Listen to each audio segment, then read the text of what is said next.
Hi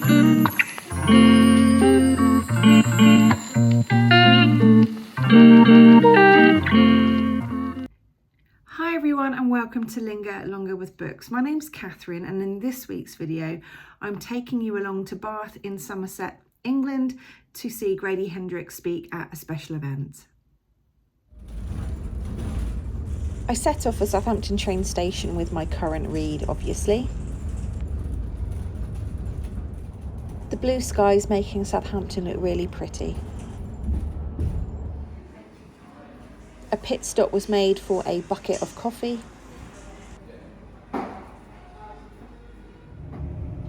As the train neared Bath, there were lots of lush green views to take in. Bath city centre definitely had a buzz about it, with lots of visitors and locals milling around.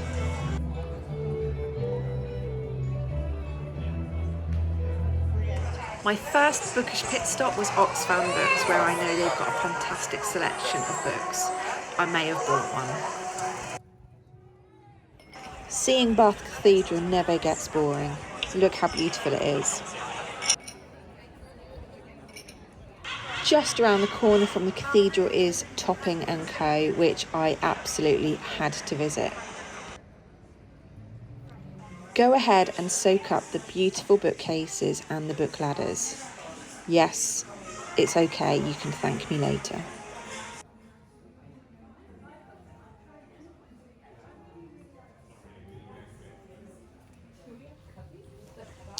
Adding some more footage here for the bookcase and the book ladder junkies out there.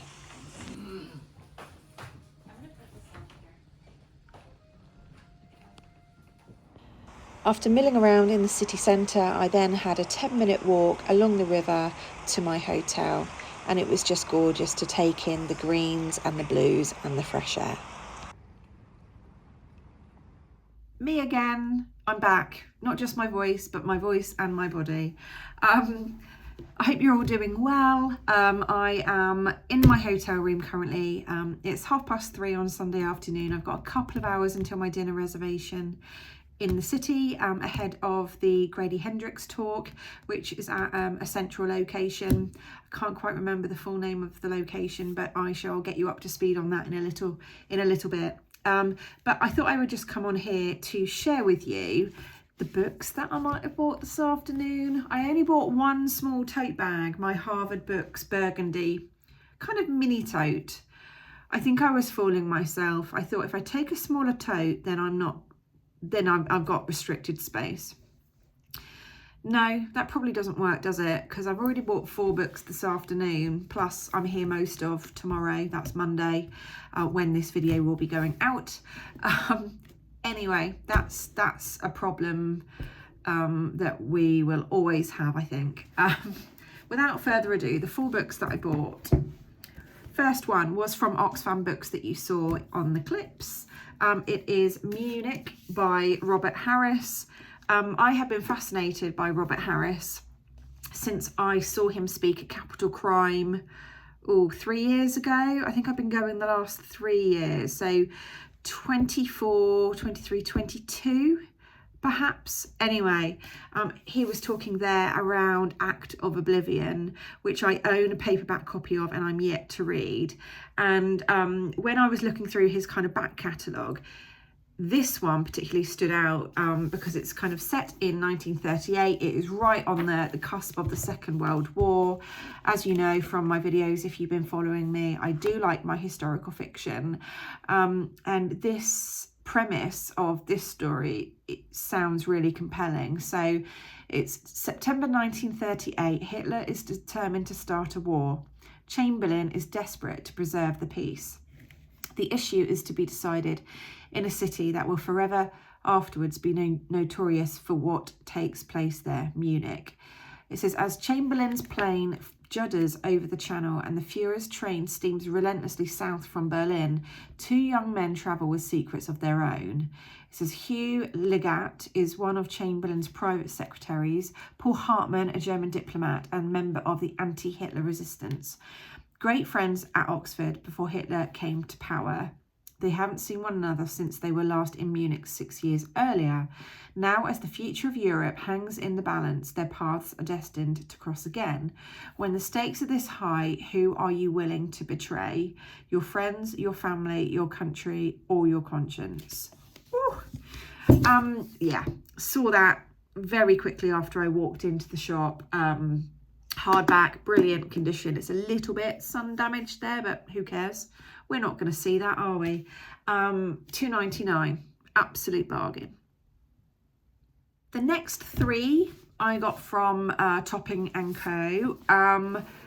So as you saw, incredible bookshop, independent bookshop. It has got beautiful bookcases, wooden book ladders. It's 3 floors, I think. Definitely you enter on the main level. Yeah, you go down 1 level.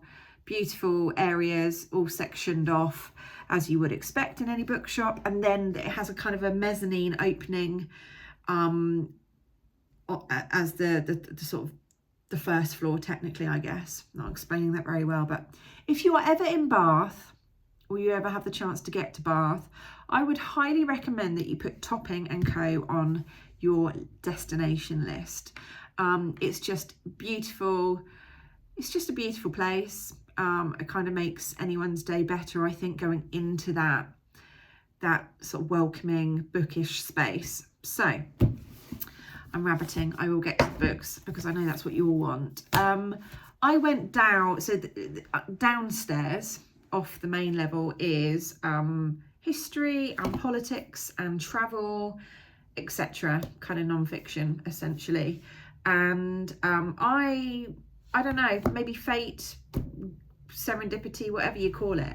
I was looking in the history section, and I saw that the kind of bookshelves had little labels sort of saying 1980s, 1990s, and I thought, oh, I'll just have a look at like post World War II kind of area that I could see, and quite a few. I took a photo, quite a few sort of shelves up.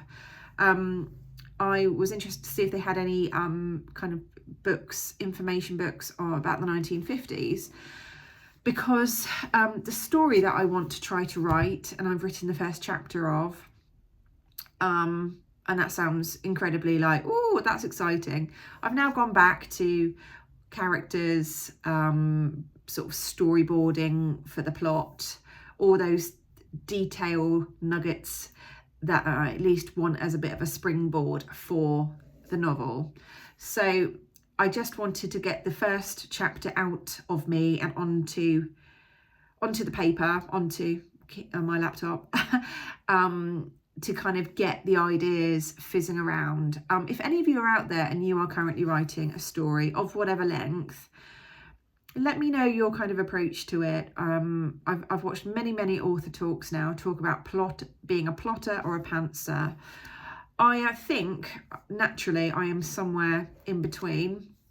I don't want to be completely pinned down to being a plotter. I want ideas to sort of come into my head as I write, and sort of see where I end up, but I do want a bit of a skeleton kind of idea of the hook, and perhaps twists or kind of dilemmas, or definitely that arc of beginning, middle and end. Anyway, the book I'm writing is set in 1950s Britain, and I weirdly, again, like I say, given how small these spines are compared to standard books that you would see on shelves, and my eyesight is not great, I pulled these out the shelves and I thought these are exactly the books that I have been looking for in terms of research, and I thought if I don't grab these, I'm going to regret it, because getting hold of library equivalents or library copies is probably going to be quite tricky, because they're quite niche books, and I'm not even sure when these were published, but I'll just run you through them. First one is 1950s modern British style and design.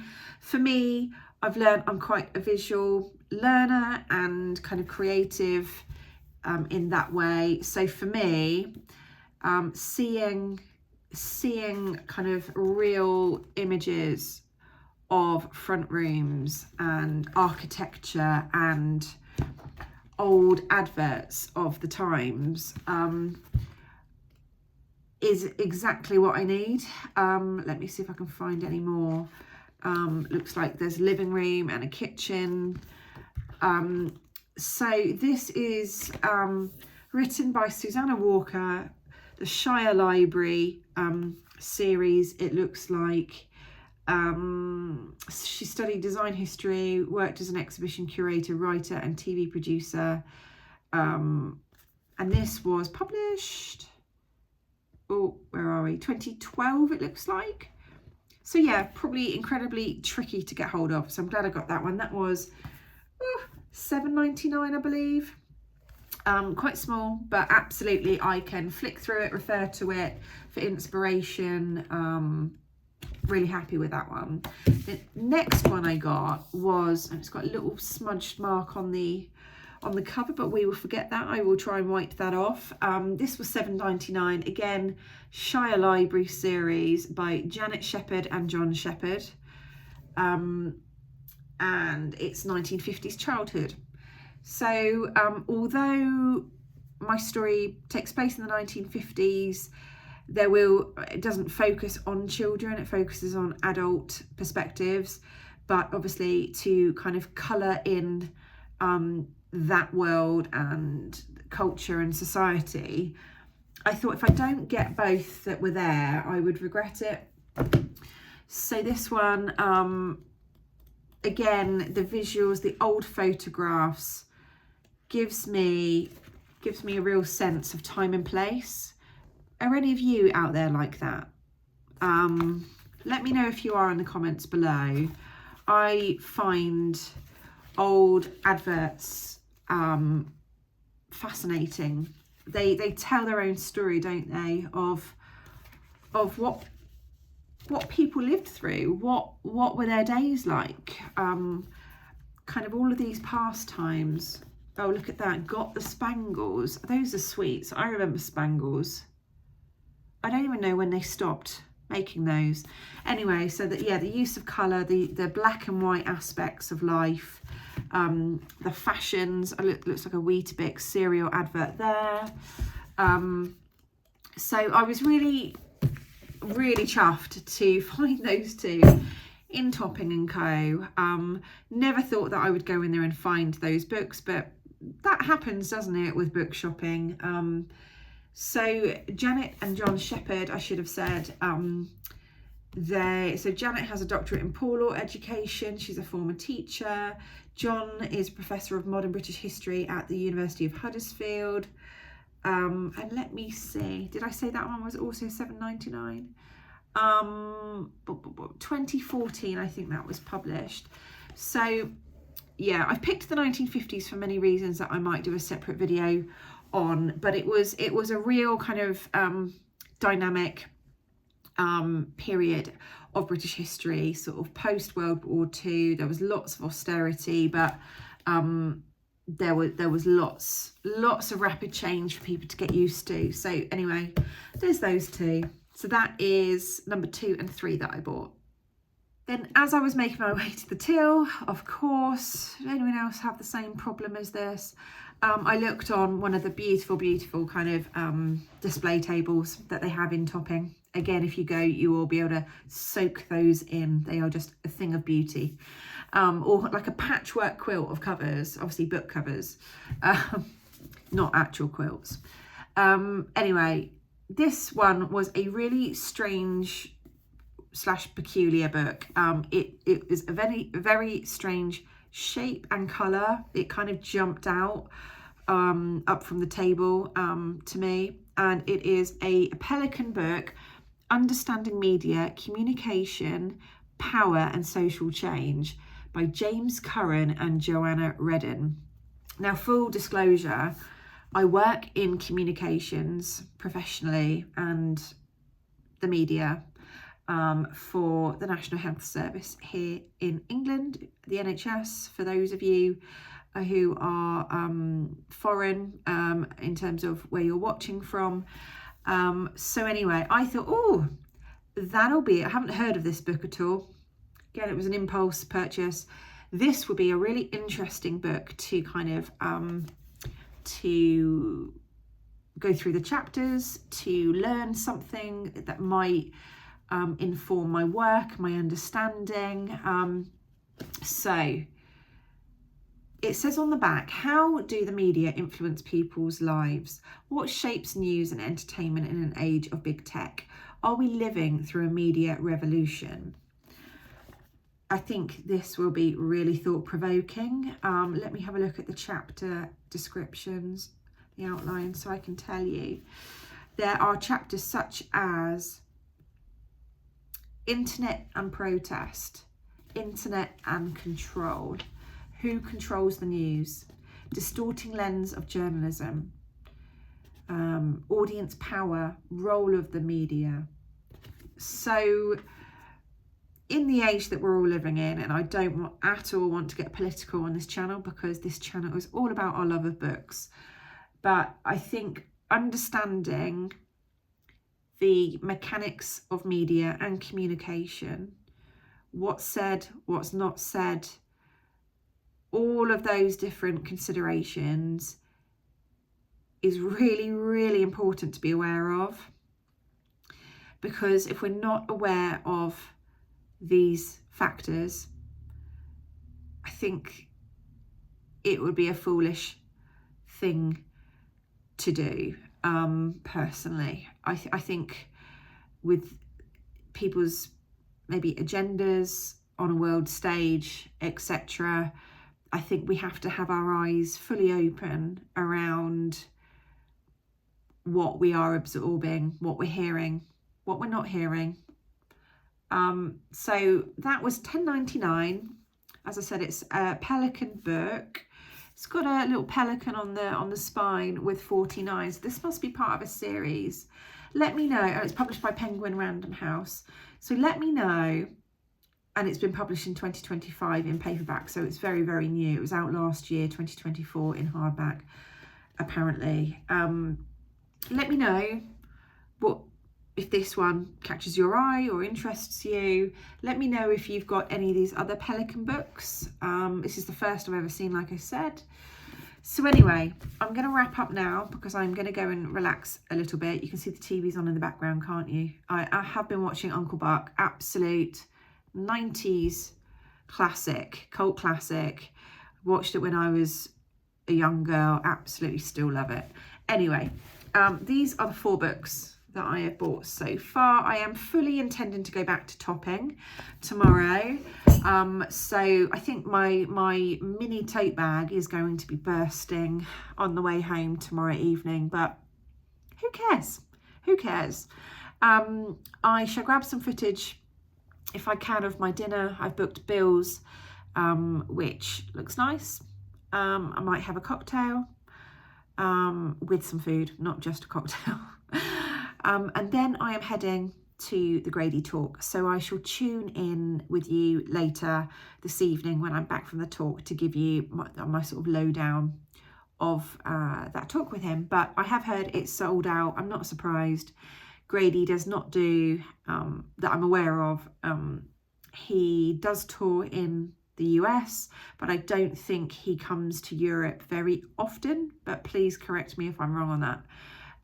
So I was really chuffed that I saw the event list very early on as it got announced, and I just pounced on a ticket. I booked a hotel here, and I've got tomorrow as a day's leave from work. So I'm kind of making it into a mini getaway, bookish getaway, which is a nice thing to do, isn't it, when you can. So anyway, I shall sign off here, but I shall catch up with you in a little bit. That's a bit of a close shot, but I've just had a lovely dinner at Bill's. I had a shawarma bowl, which was really, really tasty, and I've just made the walk, about a 7-minute walk up to the venue, and I've just seen a hot air balloon go over the rooftops of the street right in front of me, which has been incredible to see.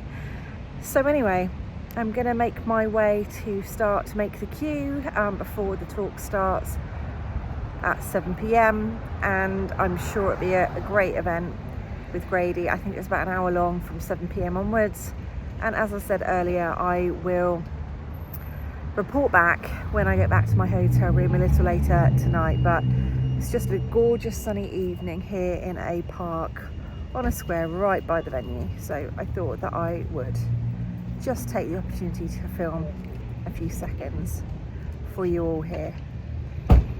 But yeah, speak soon.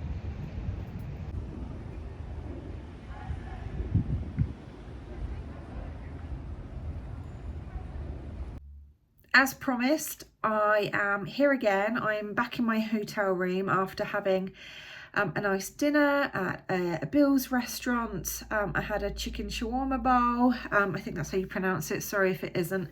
Really tasty anyway. And then I went on to, let me just see if I've got the name of the venue in case any of you are interested. It was the Royal Literary and Scientific Institution, I think. I've probably butchered the name. It's not on this leaflet that I picked up at the talk. Anyway, beautiful venue right in the heart of the centre of Bath, just off a gorgeous kind of Georgian square, which had beautiful trees.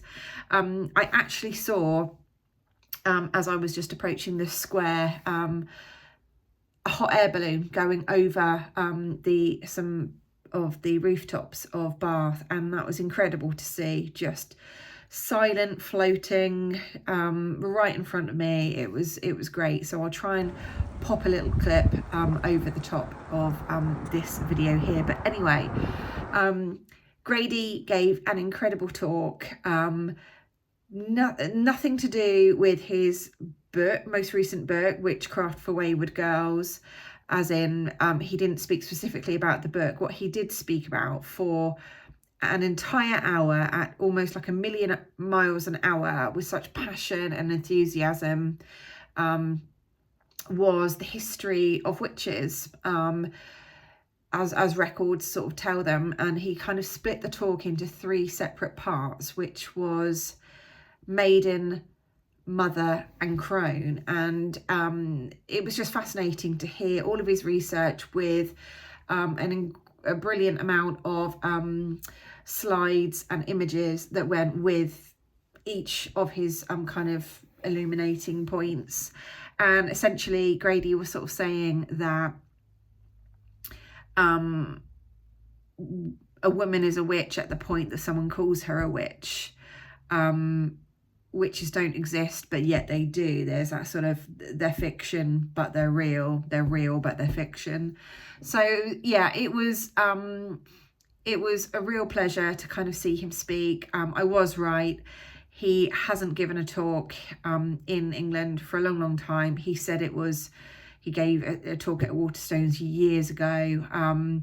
But yeah, he had the audience in giggles and awe and amazement. So it was a great talk. I'm really pleased that I made the effort to travel from Southampton in Hampshire across to Somerset, so that I'm here in Bath to see it. One thing that I would say to you is, if there's an author that you are interested in, or perhaps doesn't sort of do many events, and you have the means to be able to travel, I would absolutely not hesitate to book a ticket. I did that with Grady.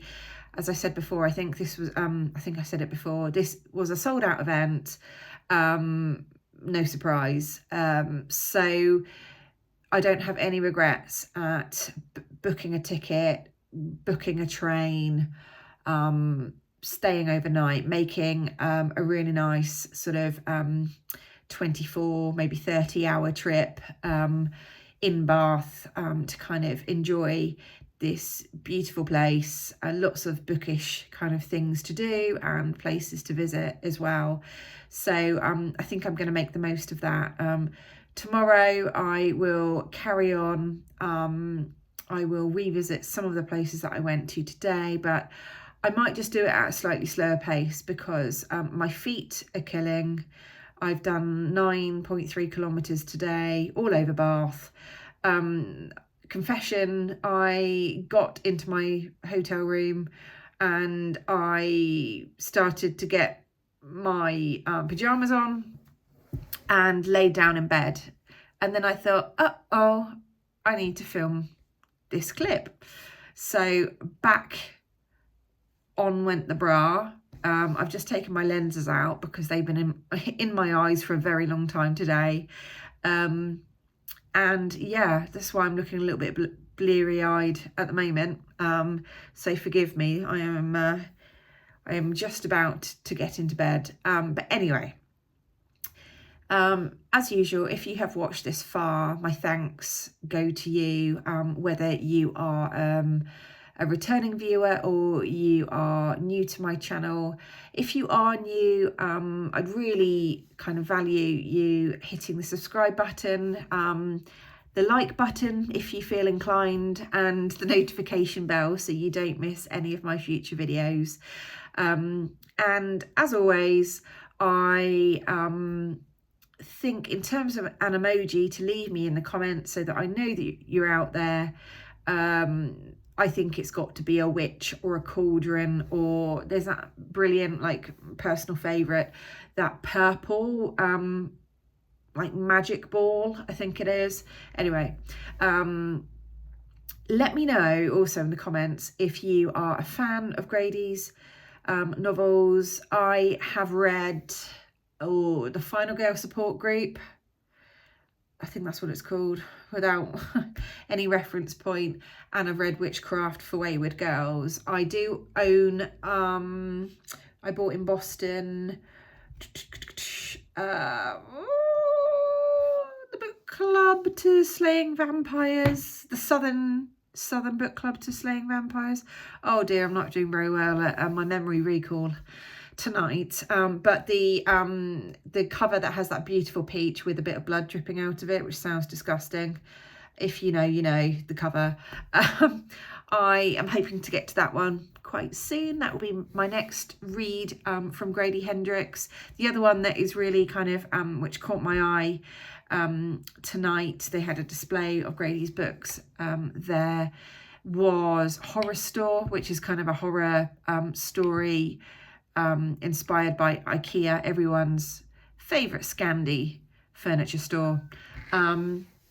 But anyway, I'm going to sign off because I'm in very, very high risk, can't even think of the words, very high risk of rambling or just not making any sense at all. So yeah, I shall love you and leave you. I hope you're all doing well. I shall be sharing further footage of my day in Bath tomorrow in my stories, reels, etc. But for now, I'm going to hit the hay and yeah, see you soon. Take care. Have a great week of reading ahead of you. My current read, oh, let me grab it. It's on the bed. I am reading a YA. Well, that's not a very nice angle, is it? That's not flattering at all. I am reading You're Not Supposed to Die Tonight. Whoa, that's close as well. Kaylin Bayron, New York Times best-selling author of Cinderella is Dead. I'm really sorry if I've mispronounced that name. Yeah, this is fun. This is around 200 pages. Yeah, I think I'm just kind of craving a few shorter reads at the moment. I've had a month where they've been quite dense, quite long, and that's my choice. But anyway, that's what I'm reading. So I might manage to read a few pages before I fall asleep. I am not one of these people, as fact would have it, that I read and then like fall asleep with the book in my face. I actually read, think no more, and then I put the book to the side of my bed. Anyway, I'm going to sign off. I'm actually going to sign off now. Please take care and I shall catch you soon. Bye.